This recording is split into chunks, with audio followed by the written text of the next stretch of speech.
আসসালামু আলাইকুম প্রিয় দর্শক, আমরা অনেকেই এমন একটি বসতবাড়ির স্বপ্ন দেখি যে বসতবাড়িতে পশুপালন, হাঁস মুরগি চাষের সুব্যবস্থা থাকবে, তেমনই মৎস্য চাষের সুব্যবস্থা থাকবে এবং সেই সাথে বসতবাড়ির আঙিনা বা চতুর্দিকে মশলা ফসল, শাকসবজি কিংবা ফলমূল আবাদেরও সুব্যবস্থা থাকবে।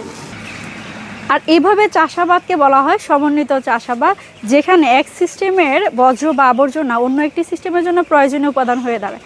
যেমন গবাদি পশুর যে মল আছে বা গোবর আছে, সেগুলো ফসলের জন্য খুবই প্রয়োজনীয় উপাদান বা খাদ্য উপাদান হিসেবে ব্যবহার করা যেতে পারে।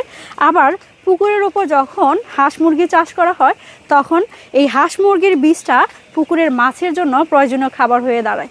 আর তার ছাড়া আমাদের যে ফসল আছে, ফসলের উচ্ছিষ্টগুলোও একসময় কি হয়, সেগুলো গবাদি পশুর খাবার হিসেবে ব্যবহার করা হয়ে থাকে।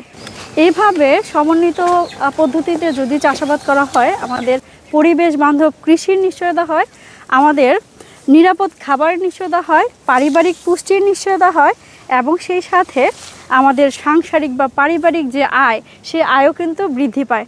আপনারাও নিশ্চয়ই এরকম সমন্বিত খামারের স্বপ্ন দেখছেন। ধন্যবাদ।